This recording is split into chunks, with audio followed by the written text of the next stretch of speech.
जैसे ही ये लगा कि वक्फ बिल तो पास हो जाएगा, एक बार फिर से विपक्ष ने मुसलमानों को डराना शुरू कर दिया। जेपीसी में शामिल कांग्रेस सांसद इमरान मसूद क्या कह रहे हैं, सुनिए, फिर आपको दिखाऊंगा ओवैसी कैसे आग उगल रहे हैं। भाई, आप पूरे के पूरे एक कम्युनिटी को साइडलाइन करने की बात कर रहे हो।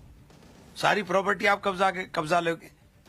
सच्चर कमेटी की रिपोर्ट का आपने हवाला दिया। सच्चर कमेटी ने कहा था कि 2006 में अगर वक्फ की प्रॉपर्टी का सही प्रबंधन हो तो 12,000 करोड़ की आमदनी हो। आज इन्फ्लेशन रेट लगाओ तो ये 50,000 करोड़ पहुंच जाएगा। तो मुसलमान को तो जरूरत ही नहीं, इसका प्रबंधन ही तो आपको करना था। आप कर देते प्रबंधन, लेकिन आपने तो इसे तबाह कर करके सारा काम ही खत्म कर दिया। इसमें कुछ बचा ही नहीं।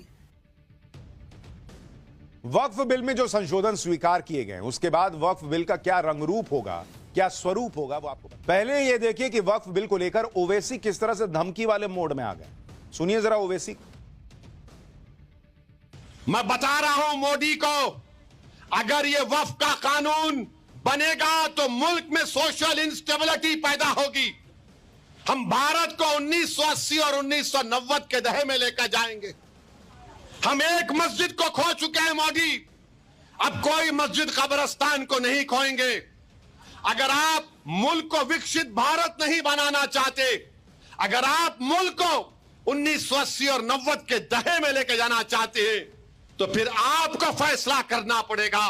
सोशल इंस्टेबिलिटी इस देश में पैदा हो जाएगी। अगर कल को आकर बोलेगा ये शिवा रेड्डी पेट की मस्जिद को मैं तोड़ दूंगा, तो क्या का नौजवान चूड़ियां पहन के बैठ जाएगा। ओवैसी इस तरह की भड़काऊ बातें करते ना बॉस, कि दूसरे तरफ भी लोग अलबला जाते हैं।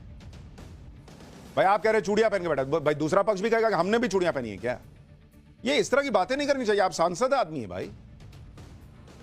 मोदी ऐसा नहीं कर सकते, मोदी वैसा नहीं कर सकते, और वक्फ बोर्ड जहां मन करे वहां उंगली रख दे, हमारा है। आप कह रहे मस्जिद और जो है मजार जो है वो नहीं छोड़ेंगे, मत छोड़िए। बाहर इंडिया में जहां मन वहां कह रहे हैं, हजारों साल पुरानी मंदिर को कह देते हैं कि भाई ये वक्फ की प्रॉपर्टी है, जब भारत में इस्लाम था भी नहीं। कभी अंबानी के घर को कह देंगे कि ये वक्फ की प्रॉपर्टी है, कभी दिल्ली में कई प्रॉपर्टी को कह देंगे, संसद भवन की जगह को कह देंगे, जिसका मन वहां कह देंगे, सब दे दे क्या। ओवैसी धमकियां दे रहे हैं कि अगर वक्फ संशोधन बिल जबरदस्ती लाया गया तो इसके बुरे नतीजे निकले। बहुत लोग ऐसी धमकी 370 को देख चुके हैं। 370 गया भी और देश चल भी रहा है। इन धमकियों से कुछ होने वाला नहीं है। हुआ तो तब भी कुछ नहीं जब इन लोगों ने वक्फ बिल पर जेपीसी की मीटिंग में बड़ा हंगामा किया। सोचिए, इस हद तक वक्फ संशोधन बिल पर विपक्षी सांसदों ने बवाल काटा कि जेपीसी के अध्यक्ष जगदंबिका पाल ने टीएमसी सांसद कल्याण बनर्जी पर गाली देने का आरोप लगा दिया। भाई, जेपीसी की मीटिंग शुरू होते ही विपक्षी सांसदों ने बैठक का एजेंडा और तारीख बदलने का आरोप लगाते हुए बवाल मचाया। इस हंगामे के बाद जेपीसी से 10 विपक्षी सांसदों को निलंबित कर दिया गया। इसके बाद ही जेपीसी की कार्रवाई ठीक से चल पाई। विपक्ष के सांसद चाहते थे कि वक्फ बोर्ड पर जेपीसी का काम लटका रहे, लेकिन जेपीसी चेयरमैन ने कह दिया कि जेपीसी का कार्यकाल एक बार बढ़ाया जा चुका है। बजट सत्र से पहले रिपोर्ट पेश करनी है तो करनी है। विपक्ष के सांसद नहीं चाहते जेपीसी की बैठक चले, इसलिए सब हंगामा कर रहे हैं।